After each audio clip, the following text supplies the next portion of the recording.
أعوذ بالله من الشيطان الرجيم. بسم الله الرحمن الرحيم.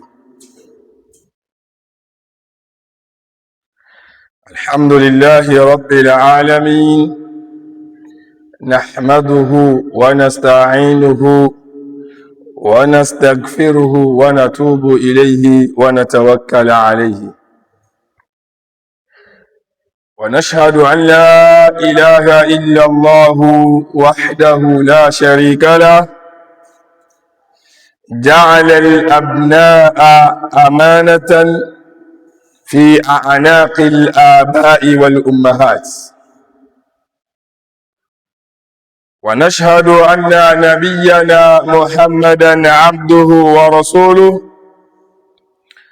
خير مربي ومعلم، صلوات الله وتسليماته وعلى آله وأصحابه ومن سار على نهجه واقتفى أثره إلى يوم الدين. أما بعد، فاتقوا الله عباد الله حق التقوى، وراقبوه في سر والنجوى، واعلموا أن من أعظم النعم التي امتن الله بها على عباده نعمة الأبناء، فهم زينة الحياة الدنيا. يقول الله تعالى: المال والبنون زينة الحياة الدنيا. عباد الله، ألم تتفكروا أن هاتين الآيتين الكريمتين إذ يقول الله تعالى: لله ملك السماوات والأرض يخلق ما يشاء يهب لمن يشاء إناثا ويهب لمن يشاء ذكورا أو يزوجهم ذكرانا وإناثا ويجعل من يشاء عقيما إنه عليم قدير. كل إنسان ذكر أو أنثى وهبه الله ولدا أو أولادا، فليعرفوا أنه سيسأل عن تربية أولاده يوم القيامة. أيها أولياء الأمور، أبناؤكم قد أخذوا الإجازة في المدارس الفرنسية، وإن الإجازة ليست وقتا لإهمال الأبناء ولا فرصة لتركهم نهبا للشاشات والهواتف ومواقع الفساد والانحراف، بل هي ميدان من ميادين التربية وفرصة ثمينة لبناء الأخلاق وغرس الفضائل وتقوية الإيمان. قال رسول الله صلى الله عليه وسلم: أيها أولياء الأمور، إن كثيرا من الأولاد يضيعون في الإجازات بسبب الغفلة عنهم، فيسهرون الليالي الطويلة ويضيعون الصلوات ويخالصون رفقاء السوء ويقضون الساعات أمام ما يفسد دينهم وأخلاقهم.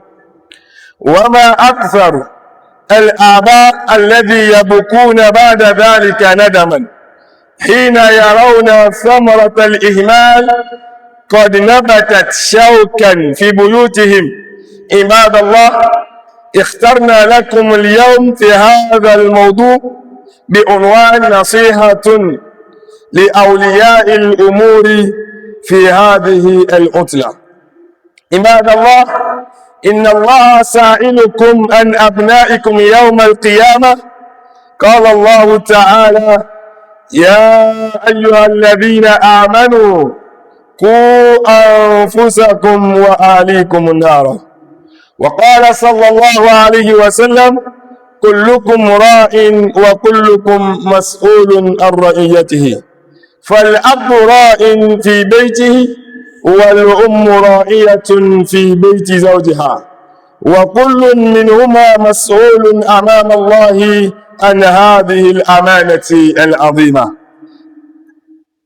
عباد الله، من أهم ما ينبغي أن يؤتنا به في العطلة المحافظة على الصلاة، ربط الأبناء بحلقات القرآن الكريم أو المدارس العربية، اختيار الصحبة الصالحة، ملء أوقات الفراغ بما ينفع، مراقبة وسائل التواصل الحديثية.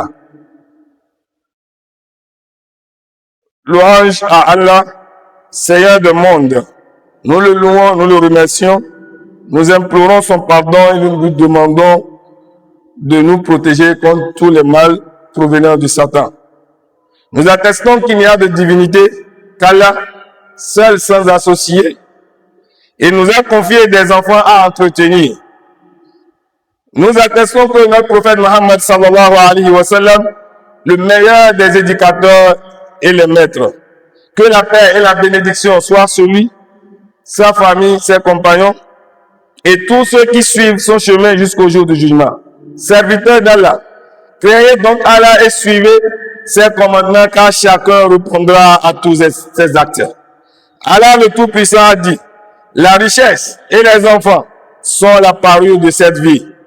Serviteurs d'Allah, n'avez-vous pas pensé à ces deux nobles versets?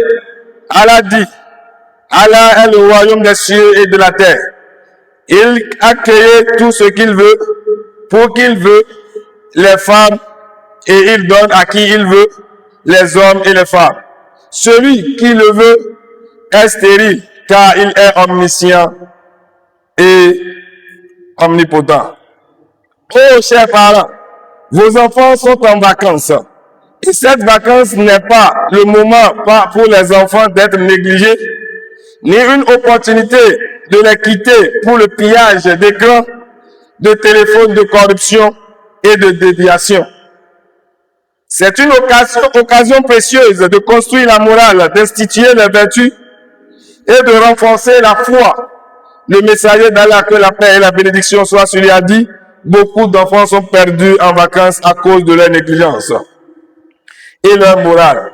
Et combien de pères qui pleurent après cela, quand ils voient le fruit de la négligence, ont poussé des épines dans leur maison. Serviteurs d'Allah, nous avons choisi ce sujet pour vous aujourd'hui, intitulé « Conseil aux parents pendant cette vacance ». Serviteurs d'Allah, Allah vous posera des questions sur vos enfants le jour de la résurrection. Le Tout-Puissant a dit, ô vous qui croyez, protégez-vous et protégez votre famille d'un incendie. Et le prophète Mohammed sallallahu alayhi wa sallam a dit, vous êtes tous des bergers et vous êtes tous responsables de vos troupeaux. Le père est un berger de sa maison et la mère est un berger dans la maison de son mari et chacun d'eux est responsable devant Allah de cette grande responsabilité. Serviteur d'Allah, l'une des choses les plus importantes à prendre en charge pendant ces vacances, la première, maintenir la prière. La prière est le pilier de la religion. C'est la première chose sur laquelle le serviteur sera interrogé le jour de la résurrection. Deuxièmement, connecter les enfants avec le Saint-Coran ou les amener dans des écoles arabiques. Combien de vacances ont été une raison pour mémoriser le livre d'Allah? Et combien de jeunes hommes dont les notes ont été élevées avec Allah à cause des heures qu'ils ont passées avec le Coran. Inscrivez vos enfants dans des écoles arabes distinguées, puis achetez-leur les livres et des fournitures scolaires et payez leurs frais de scolarité. La bonne camaraderie, le compagnon est un amant qui induit votre enfant dans des comportements injustes. Remplissez votre temps libre avec ce qui est bénéfique, dans la lecture utile, des cours scientifiques, du travail caritatif et des compétences utiles. Observez les moyens de communication modernes, combien de morales ont été détruits, combien d'esprits ont été corrompus et combien de jeunes hommes et femmes ont été attirés par les marais du vice de la perte. Chers parents, ne faites pas de téléphone un éducateur pour vos enfants et ne faites pas d'Internet un enseignement pour eux, car il contient des poisons mortels. Serviteurs d'Allah, élever des enfants n'est pas seulement la nourriture, des boissons, des vêtements, mais plutôt un bâtiment de foi, une industrie pour des hommes et une préparation pour la génération qui porte la religion d'Allah et la confiance de la nation. Les enfants sont entre vos mains et demain sont des hommes et des femmes. Allah vous tiendra responsable d'eux. Et rappelez-vous que les minutes que vous passez avec eux à enseigner le Coran, la prière et la morale sont meilleures que des nombreux fonds que vous les accordez. Serviteurs d'Allah, la nation n'est pas construite par beaucoup d'argent, ni par l'économie des bâtiments, mais plutôt en élevant des enfants sur la bonne conviction et noblesse morale et les connaissances. Qu'Allah nous compte parmi ceux qui écoutent sa parole et la pratiquent dans de meilleures conditions. Ọba tí ọpẹ́ tọ́ sí, òun náà ló yẹ ká máa dúpẹ́ fún lé gbogbo ipò yóò tá a bá bára wa. Ẹ̀wọ̀n ìyá mi nínú ẹ̀sìn, àwa dúpẹ́ fún Ọlọ́run lónìí tó ṣe èmi àti yín ní Mùsùlùmí. Àsìkò Jímọ̀ sì wá tó ó kà wá kún àwọn tó yẹ ká ní pé àwa jẹ́ pé ọba nì. Ọ̀pọ̀ àwọn èèyàn náà ni wọ́n jí lónìí bí táwa náà ṣe jí.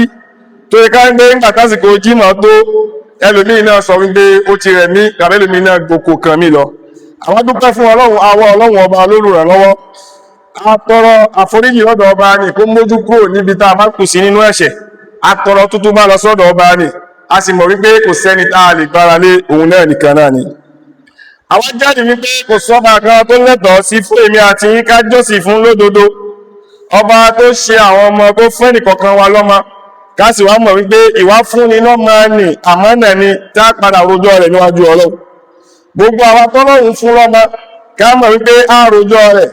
Ká sì mọ̀ wípé àwọn ọmọ yìí á padà rí láàrin wọn tọ́lọ́wọ́n bó fi ṣàdánwò fún wa ń bẹ Ọlọ́run.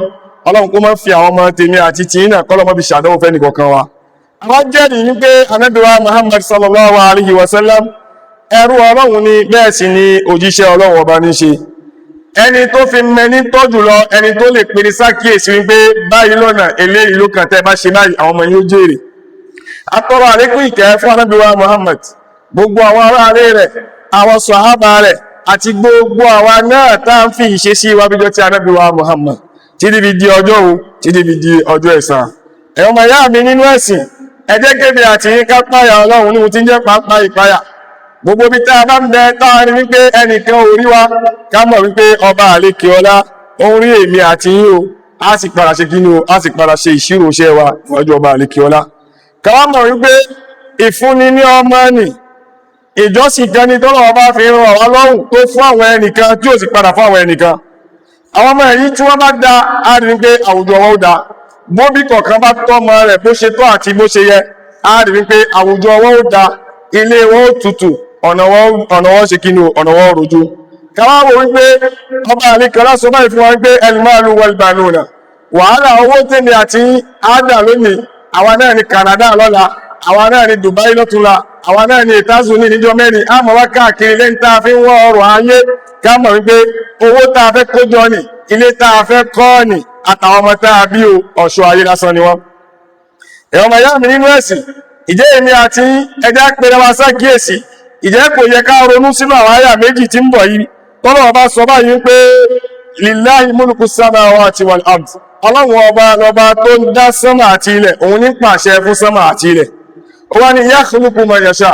Ìhun tó bá wù náà lọ́lọ́run ọba máa ń dá. Wa yahabu liman yasha'u inatha.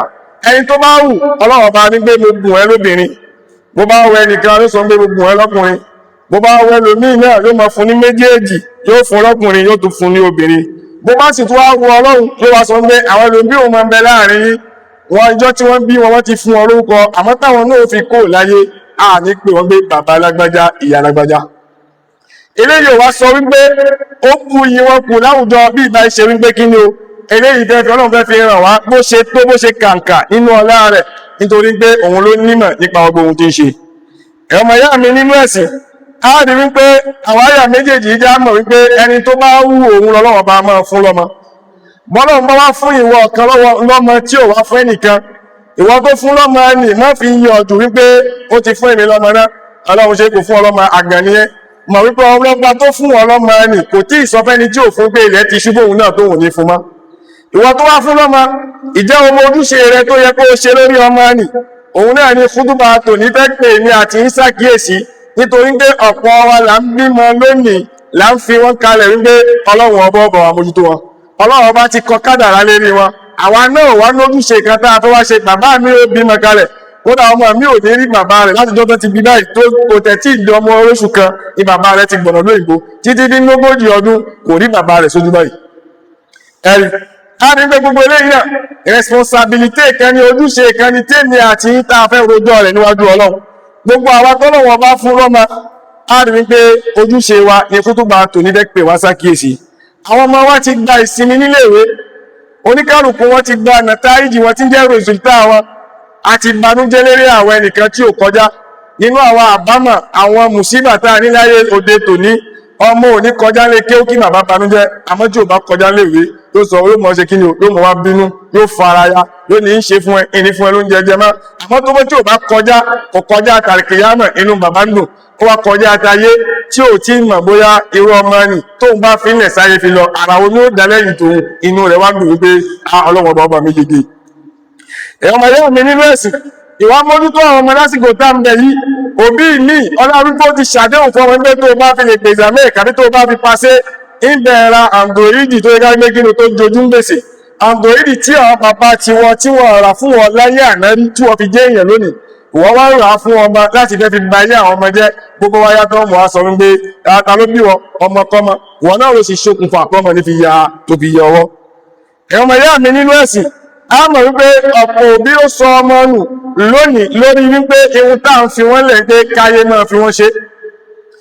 Ẹ̀rí ọmọ ìyá mi nínú ẹ̀sìn, a rí wípé tó bá wá dọ̀la tán a mọ̀ wá kábàámọ̀ wípé ṣó sì yè sábẹ̀ wọ́n ti sọ fún mi o ní pé kí n mójútó amòfilẹ̀ ní ìmójútó gbogbo eléyìí kí wọ́n bá wá rí bẹ́ẹ̀ fún èmi àti yín lọ́la, nítorí pé àwọn ọmọ ẹni nígbà tí wọ́n ń lọ léèwé wọn mójútó ohun tí ń jẹ́ ẹ̀sìn, wọn mójútó ohun tí ń jẹ́ kéwú.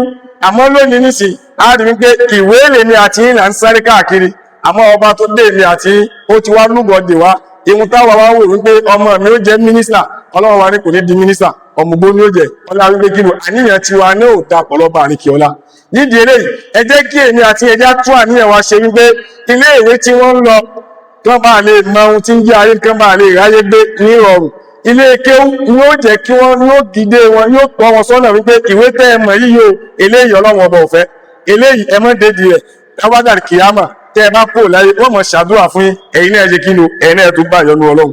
Ló fi jẹ́ pé lónìí kútùbà tòní aṣọ ní nasihatun, eléyìí ni concern ìpera ẹni sákìyèsí, ìtara ẹni jí gbogbo àwa tọ́lọ́wọ́ bá fún lọ́mọ nípa kúntúrà táwọn ọmọ wa ń bẹnu ẹ̀ jíjẹ́ vacance. Kí ni àwọn nǹkan? Nítorí pé ọba àríkẹ́ ọlá sọ báyìí wípé yá ayyuhal ladhina amanu, á pé ẹ̀yin olùgbàgbọ́ òdodo qu anfusakum wa ahlikum nara. A ti mọ̀ wípé ọba tó dá wa nì kò fẹ́ wa wájíyà láyé, ó ti dá gbogbo ọ̀nà kalẹ̀ táàfi máa ro pọntí, àmọ́ táwa náà bá ṣe tán wípé àfẹ́ gbọ́rọ̀ Ọlọ́run òun náà ṣe tán àyíkínú àti jẹwáyà. Nídìí eléyìí ẹ jẹ́ ká lọ mọ̀ wípé ẹ jẹ́ ká kó àwọn ẹbí wa kó níbi ìyà iná, nítorí pé iná tó yẹ ká gbé ọmọ àtàlìjànú náà fi kó náà rì, àmọ́ kó bá rẹ̀ jí pé àwọn ọmọ tiwa àtàwa náà a ní sínú àwọn ẹni nì lábẹ́ fi pera wa sí àkíyèsí lónìí. Ànábì wa Muhammad sallallahu alayhi wa sallam ó sọ báyìí pé kullukum ra'in wa kullukum mas'ulun 'an ra'iyati, gbogbo wa náà ni a dára jẹ, wọ́n sì bí èmi àti yín gbé o báwo ni a ṣe dára jẹ sí. Bàbá ìrẹ náà ni ẹni tó ń darí ilé, ìyá ìwọ ń darí ilé ọkọ rẹ, wọ́n bí ẹnì kọ̀ọ̀kan wá ń gbé àmánà tọ́lọ́wọ́ bá fún wa tí ń jẹ́ àwọn ọmọ ẹni tọ́lọ́wọ́ ní mo fún yín tí ó padà fún àwọn ẹnìkan yóò padà bí àwọn ẹni tí wọ́n fún gbé o, báwo lẹ ṣe tọ́jú àwọn ọmọ ẹni bá. Nínú àwọn nǹkan tó yẹ ká mójútó lásìkò tá ń bẹ yìí, a rí wípé ọ̀pọ̀ bàbá mi tó bá ti jáde kó lé láàárọ̀ kò fẹ́ mọ̀ bóyá sọ́mọ kírun bí ò kírun, àpọ̀ ọmọ mi tí ò kírun àsùbá àkótó lọ léèrè nígbà tí ń lọ léèrè. nítorí pé kú sẹ́tàn wọ́n jí lágo mẹ́rin ẹ̀rẹ̀ sísì ni ó mọ̀ ṣe títí dágbò àṣùbà bá tó báyìí ló mọ̀ ní màmá àwọn tó lọ wẹ̀ tí ó fi mọ wẹ̀ tí ní jáde kó ń kà báyìí ẹni méjì ni ago náà ti lọ yóò wá lọ léèwé kò ní kí àṣùbà ọ̀pọ̀ ọmọ mi ní ṣe bẹ́ẹ̀ táwọn òbí ní ìrẹsì wá dákẹ́ wípé náà sẹ̀rápì ẹ̀fínlẹ̀ tó bá ti yàtọ̀ ló mẹ̀sìn ìjọ òun ló mẹ̀sìn ṣé ohun tó fi kọ́ ọmọ ẹ láti kékeré náà ló fi wá dẹ̀kọ̀ ló fi wá mọ̀ ní ọmọ ìyá mi nínú ẹ̀sìn nínú nǹkan tó yẹ ká mójútó àwọn ọmọ òun náà ní níbi ọ̀rọ̀ irun láti dẹnu vacancy báyìí ẹjẹ́ á máa mú wọn lọ mọ́sálásí bá a bá lọ mọ́sálásí ẹjẹ́ á máa fà wọ́n lọ àwọn mùsùlùmí tá a dé lónìí á rí wípé nínú àwọn àṣà àwọn onítọ̀hún tó àwọn ń pè ń gbé wọn mọ̀ náà nì báwọn bá ń lọ sí ṣọ́ọ̀ṣì wọn wọ́n mọ́ fún àwọn ọmọ ọ̀dá yìí kódà àwọn ọmọ bèbè tí wọ́n bí wọ́n gbé lọ ṣọ́ọ̀ṣì mùsùlùmí ò ní gbọ́ ọmọ rẹ̀ kò ní gbé lọ mọ́sálásí kódà tó bá tẹ̀ tó wá gbé dé mọ́sálásí gan àwọn bàbá kan tó ń bẹ mọ́sálásí gbé ẹ̀yọ́ ọmọ ilé máa ń gbélé mọ́tò wá mọ́sálásí mọ́ ìwà padà tí wọ́n á kọ́ ọlẹ́sìn náà gbà nídìí eléyìí ká mọ̀ wípé irun òun náà ní nǹkan àkọ́kọ́ tó bá gbé wa sínú sàárè gbà ó báyìí nǹkan àkọ́kọ́ tó mẹ́bí wá gbé o báwo ló ṣe kírun bàbá tó ń bẹ láyé gbogbo ẹni tí wọ́n sì ti bọ́ níbi irun kó mọ̀ wípé kò síbi tí ó lọ ní wájú ọlọ́run nídìí eléyìí a fi ń pera wa sákìyèsí ẹ jẹ́ á kọ́ àwọn ọmọ wa lẹ́sìn lásìkò tá ń bẹ yìí aqulu qawli hadha wa astaghfirullaha li wa lakum fastaghfiruhu innahu huwal ghafurur rahim.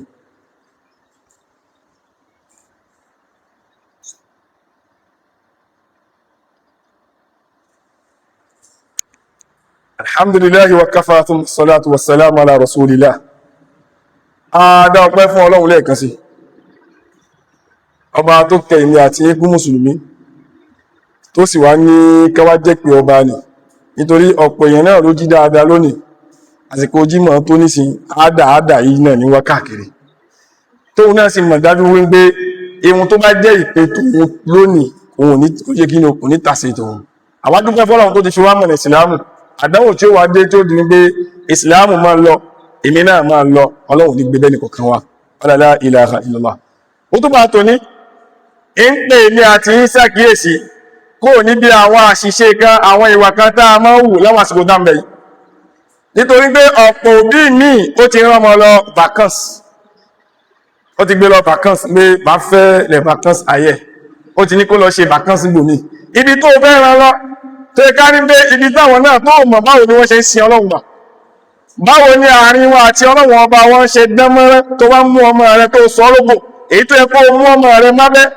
kó mójútó dáadáa kó fi lè ṣe kí ló kó fi lè mójútó ẹ̀rí nínú àwọn ojúṣe wa nísìnyí wípé ẹ jẹ́ kọ́ wọn ọmọ wa báwo ni wọ́n ṣe máa kírun ká pàtíkè irun fún wọn ká máa mú wọn lọ sí mọ́sálásí nítorí pé nígbà tí wọ́n ń lọ léèwé ọ̀pọ̀ irun ni wọ́n ra téèni wọn kí ọ̀pọ̀ ọmọ míì tó jẹ gbèsè wọn àlásà nígbà tó délé tí mọ́gìrìbì tó òkì mọ́ àwọn ta ló fẹ́ rojọ́ ni àwọn òbí ni nítorí pé Ọlọ́run ti wá ṣe lónìí ọ̀pọ̀ iléèwé franco arab náà ti ń bẹ tó bá ti wá jẹ́ pé wọ́n ti kátó àti wípé agbára ti ń bẹ lọ́dọ̀ wọn ń jẹ lójú wa wípé kò fẹ́ sagbára bẹ́ẹ̀ lọ́dọ̀ wọn gbé wọn lè mójútó àwọn ọmọ wa dáadáa àwọn adára sì ṣokùnfà rẹ̀ tá a bá mú àwọn ọmọ wa lọ wọ àwọn iléèwé ń bẹ nísì tẹ́ ẹ bá mú ọmọ síbẹ̀ tó bá wọ́n kí wọn àrílà wọ́n kí wọn àlásà ìkẹ́ tó lòdà òfin ìkẹ́ tó lọlé ó ti fi hàn wípé bàbá ti wà ṣeré pé tí mo bá gbé ọmọ lọ wọ iléèwé báyìí ìwọn àrílà àtàlásàrì wọn ò fẹ́ bí mímá ó ti di mọ̀sùlùmíyà iléèwé tí mo gbé tó gbé kí ni o wọ́n mú ṣe kí wọ́n mójútó wọn èwo tó wá gùn lọ́wọ́ bàbá ni kó wá mójútó èwo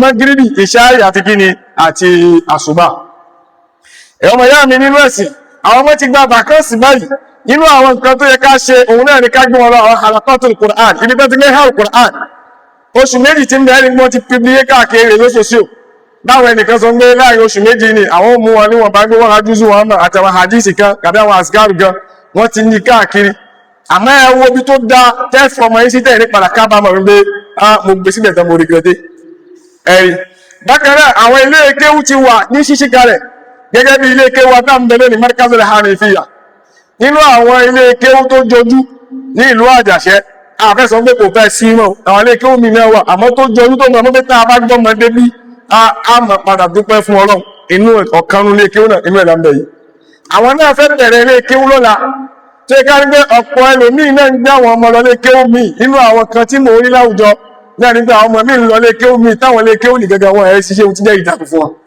bọ́mọ míì bá tún fẹ́ múra ìmúra wípé lọ́dọ̀ tòun ń fẹ́ wọ kábá tó sì wọ ìjáàbò àfáà ni ó mọ̀ sọ pé kì í ṣe ọ̀dọ̀ tiwa mi ṣòkòtò àti aṣọ tí ó dé báyìí tó sì gbé tó ní ó gbé fúlà tó mọ̀ pé ní ìjáàbù kékeré tó dé báyìí kan òun ni wọ́n wọ̀ lọ lé kéwú wọn. Irú àwọn ilé kéwú bẹ́ẹ̀ àgbọ̀dọ̀ gbá àwọn ọmọ lọ lé kéwú bẹ́ẹ̀ nítorí pé a fẹ́ kọ́ wọn ní ẹ̀kọ́ ẹ̀sìn, a fẹ́ kọ́ wọn báwo la ṣe máa ń múra nínú ìsìlámù. Tá a bá gbé wọn lọ owó ẹ̀bẹ̀ yẹn tó bá wá dọ̀la irú wọn ni ó padà yọ ohun tí ń bẹ̀rẹ̀ ló sọnù gbọ́dọ̀ ti da wọ́n ti kọ́ wa bí la ṣe máa ń wọ ṣòkòtò nísìn àwọn ọmọ ènìyàn máa wá ṣe irú nǹkan bẹ́ẹ̀. A rí wípé nínú àwọn ilé kéwú tá à ń sọ lẹ́ẹ̀kan mọ́ríkàsì wa jẹ́ kan táwọn ọmọ kéèké fẹ́ bẹ̀rẹ̀ ilé kéwú mi lọ́la. Àwọn ọmọ kéèké wọ́n bẹ̀rẹ̀ ilé kéwú lọ́la kò wá sí irú kéwú tẹ̀ ń wá láyé lérí gbogbo ìpele Ọlọ́run ti ṣe sáyé yìí. Nínú wọn pé Ọlọ́run bá sọ ohun tí ń jẹ́ àlùbáríkà rẹ̀ Ọlọ́run bá gbé sáyé yìí. Àwọn ń bẹ Ọlọ́run mùdírù tí ń bẹ́ẹ̀ lónìí tí gbogbo rẹ̀ fi ń gba títò akọrọ lọ́dọ̀ ọba àríkì ọlá kọ́lọ̀ kọ́ bọ́ wa lọ́rẹ̀ ní wọn. Nítorí pé kọ́lọ̀ mọ́ ṣeṣẹ́ iníṣẹ́ tó yẹ ká ń gbé táwọn bá ṣe títí tó da gbogbo ẹni tí ó mọ̀ wá ó lé lẹ́yìn wọn kó mọ̀ jẹ́ ẹni tó ṣe kí ni bàṣẹ jẹ́ Ọlọ́run kó mọ̀ yàn Ọlọ́run mọ̀ ṣe bẹ́ẹ̀ ọlọ́lá ilaha illallah. Àwọn ti fi pé nínú àwọn kan tá a fi sọ òun náà ní pé wọ́n nílé kéwú àwọn ọmọ kéékèèké tí ó bẹ̀rẹ̀ lọ́la. Bákan náà wọ́n nílé kéwú àwọn àgbàlagbà tá a ti ní sọ àsọ́tàn kàrántàn sọ̀ndízàn tẹ́lẹ̀ ní gbogbo Yésù lè yá fíè èmi lè lọ́lé kéwú ṣó bàbá ó sì ń gbẹ̀ṣẹ̀ àwọn olè lọ́lé kéwú àmọ́ ọmọ ẹbí tó ń ta belot olè lọ́lé kéwú àmọ́ ọmọ ọ̀nà ilé Rashida kan tó ọ̀nà ń ṣe ṣìnẹ́kèkì ó dàgbà mú ṣe náà tó ń gbé tọ́ṣì káàkiri lálẹ́ ọlọ́wọ́ ọmọ kéèkì. Gbogbo eléyìí ẹja bẹ̀rù Ọlọ́run. Kéwú yóò kọ́ èmi àti rí pé báwo ló ṣe yẹ ká ṣe gbà kí lójúṣe wa kí ló kàn nínú ọ̀rọ̀ ayé. Àgbàlagbà kan bàbá wo ọdún mẹ́rin àmẹ́bí ní tọ́bi gbèrè oríṣẹ́ kàrántà àwọn ẹni tó ṣiṣẹ́ fún nígbà náà á padà rẹ́ni tí ó ní kàtòmẹ́tà á padà rẹ́ni tó ní sọ̀ndíza margrele aish wọ́n gbà fún ànábì ń bẹ ẹnu wọn tó hàn Kùránì kó tó kù láyé. Kí ló fẹ́ mú èmi àti ìtàmù wá ṣe kí ni a wá so mọ́ ayé nì bí ń bẹ́ àríkò láyé náà ṣe àti rẹ́ nìkan tó ń bẹ nínú ayé yìí tí ò padà lọ rí gbogbo àwọn bàbá tó bí wa gbogbo ni wọ́n ń bẹ lónìí ọ̀pọ̀ wọn ti ń bẹnu lẹ̀. Báwa náà bá mọ̀ wípé a lọ lọ́jọ́ kan ká mọ̀ wípé kéwú yìí sẹ̀ ẹ̀jẹ̀ akọ̀ ní ká kéwú fi dàfà kéwú kéyìn náà fi lè mọ ojúṣe kí ló kàn kí ní ìsìlámù sọ. Nítorí pé bẹ́ẹ̀ bá wu ayé lónìí èso sòsíò ti gbayé jẹ́ èso sòsíò ti di ó ti ń sọ wá di oṣù tó pàkiri ọ TikTok ó ti ń jẹ́ ká mọ̀ wípé ẹni tí ò bá kéwú lónìí ó gbọ́dọ̀ mọ sáré yìí ó jẹ́ tó fi jẹ́ pé gbogbo àwọn tá a jẹ́ ọ̀dọ́ lónìí ẹ̀jẹ̀ akéwú nítorí tó bá dọ̀la wọ́n padà mọ́ sọ àwọn nǹkan míì fún ọlọ́mọdé ìgbé bẹ́ẹ̀ náà lórí àdókò sí níbẹ̀. Ẹ̀rí ẹgbẹ́ àwọn ẹ̀yìn sí ilé kéwú àgbàlagbà ń bẹ ń bí tí wọ́n bẹ̀rẹ̀ ní premier hoot tọ́mọ́ wá ní samedi soir dimanche soir de 15h à 18h. Ẹ̀rí lẹ́yìn náà àtúmọ̀ ṣe àwọn kú àwọn ní nǹkan fún wọn láwọn ọjọ́ lundi mardi mercredi jeudi vendredi. Ẹ̀rí sì lẹ́yìn náà wọ́n tún ní ilé kéwú àwọn àgbàlagbà tó jẹ́ àwọn ọ̀dọ́ tó ká ní wọ́n fẹ́ kéwú atúnilé kéwú bẹ́ẹ̀ ń bí tí wọ́n jẹ́ lundi mardi mercredi jeudi tó wọ́n bẹ̀rẹ̀ ní le 3. Bákan náà atúní université tá a fẹ́ ṣí lọ́dún yìí ọba tó ti fi ìrọ̀rùn sínú gbogbo èyí tá a ti ṣí láì mọ iye ọdún tọ́lọ́run ń fi ìrọ̀rùn sí ti ń gba ṣíṣe eléyìí náà tá a fẹ́ wá bẹ̀rẹ̀ lọ́dún yìí tí ń jẹ́ université ni tó fẹ́ bẹ̀rẹ̀ nínú septem wọn kà tí mọ dáàtì náà ni Ọlọ́run dápọ̀ Ọlọ́run mọ́sàbá wa ti fi òun náà ṣètò ká tó dáwọ́ lé Ọlọ́run kó bá wa kún ọlọ́ Ọlọ́run kó mọ́ padà lẹ́yìn wọn ọlọ́lá ilaha illallah. Ẹ̀kọ́ ọmọ yìí lọ́lẹ́ kí ó tó yanrantí bákan náà nínú vacance inú kan tó yẹ ká ṣọ́ òun náà ni ẹ̀ṣọ́ wọ àwọn ọ̀rẹ́ wo làwọn ọmọ yìí ń bá rìn ẹ̀ṣọ́ ń gbé tẹ bá kó nlé tàbí tẹ bá kó nlé kéwú irú àwọn ọ̀rẹ́ wo ni wọ́n máa ń bá ṣe nítorí pé bọ́ọ̀rẹ́ ẹbí bá ń tẹ̀lé ọmọ yìí yóò padà sọ ọmọ yìí di ọmọ burúkú àmọ́ ẹni eré bá ń tẹ̀lé yóò padà sọ di ẹni eré. Nínú àwọn nǹkan tó tún yẹ ká mójútó ká ṣọ́ òun náà ni wípé ká ṣọ́ àsìkò wọn tí wọ́n ń bẹ nínú rẹ̀ yìí ká ṣọ́ fún àwọn ọmọ ẹni ká mójútó fún wọn dáadáa ká má jẹ́ kí wọ́n fi àsìkò ní fi lo nǹkan tí ò dáa kó má jẹ́ pé ọmọ mi ní sígbà tó di bàbá ti fún pọ̀tà yóò máa wà lórí connexion de 24h sur 24h ọmọ mi ò gbé pọ̀tàbù ló kò fẹ́ kí àyílà ọ̀tọ̀ kò ní dìde àlásà ọ̀tọ̀ kò ní dìde mágídó ọ̀tọ̀ títí bẹ́ẹ̀ fi dàsùmá yóò wà ní pọ̀tàbù. Ẹ̀dá kùn torí tọ́lọ́hun ẹ̀dá mójútó àwọn ọmọ wa ká mọ̀ wípé màsùlíyà kan ni tèmi àti táàrùjọ rẹ̀ níwájú Ọlọ́run ká wá tọ́jú ọmọ kìí jẹ́ ní ká fún oúnjẹ nìkan kọ́ kìí ṣe ká fẹ́ tí ẹ̀ nìkan ká wọṣọ fún nìkan kọ́ àwọn ojúṣe wa táwọn fẹ́ ṣe ní pé ká lékún ìgbàgbọ́ lára wọn kí wọ́n mọ̀ wípé ohun tí ìsìláàmù fẹ́ ni àwọn bẹ lọ́wọ́ bá àríkè ọlá kọ́lọ̀n kó yẹ ọmọ ẹnì kọ̀ọ̀kan fún wa gbogbo wàhálà wa lórí àwọn ọmọ náà kọ́lọ̀n kó mọ̀ ṣe kí ni kó mọ̀ dàlù wa láyà Ọlọ́run ìmọ̀sùn ọ̀sán wa àti àárọ̀ wa tá a fi sùn lérí àwọn ọmọ yìí ọlọ́run mọ́sà ṣe wọ́n ní èrè ń jẹ fún wọn láyé àti ní gbangba kìyàmà. Ilé kéwú ti fẹ́ wá bẹ̀rẹ̀ báyìí fún gbogbo àwọn ọmọ nínú vacances. Ó ti di ilé kéwú samedi dimanche lundi mardi mercredi. Nísìn ó ti fẹ́ bẹ̀rẹ̀ báyìí, ẹja amúlútó àwọn ọmọ náà dáadáa. Òbí mi ò fẹ́ sanwó ilé kéwú nínú àwọn múṣkílà kan láwùjọ wa nù. Táwọn ọmọ ìṣàwọ̀ àfáà náà wọ́n ṣiṣẹ́ ọlọ́run. Iṣẹ́ èṣù wọn ṣe ń léwe. Ẹja bí wa. Táwọn àfáà ọ̀fẹ́ iṣẹ́ èṣù wọn ṣe ń léwe. Báwọn tí ń bẹ léwe ò bá ṣiṣẹ́ èṣù tó ń bẹ iṣẹ́ ọlọ́run ni wọ́n ṣe. Iṣẹ́ ọlọ́run làwọn iṣẹ́ àná jọ ń ṣiṣẹ́ ọlọ́run lẹ́nu. Bẹ́ẹ̀ bá fọmọ sílé kéwú, ẹ ra tírà fáwọn ọmọ tí wọ́n fi kéwú. Ẹ fọmọ sílé ìwé, ẹ̀yin náà mẹ́rin lífù tẹ́ ra fáwọn ọmọ. Àwọn lífù ń bẹ tó yẹ ká gbé lífù 13,000 15,000. Nítorí pé táwa bá ń sọ̀rọ̀ fún ilé òní ẹ̀mọ́ nígbà àwọn àgbà lè kọjá ni. Nínú àwọn lífù tó fi wọ́n dùn léwe Tomasino jẹ́ kan. Nínú àwọn lífù tó fi wọ́n dùn léwe Tomasino lífù physics ó jẹ́ kan.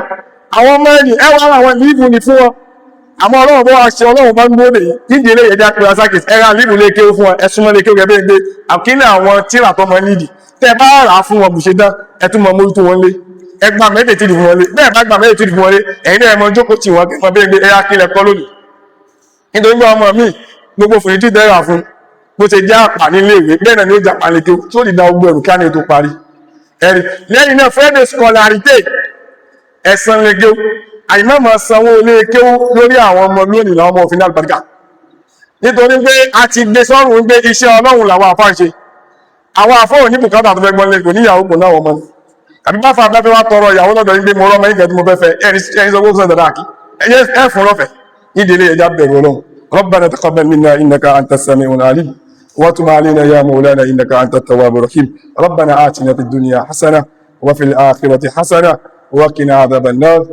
وصلى الله على نبينا محمد وعلى آله وصحبه أجمعين. قوموا إلى صلاتكم يرحمكم الله.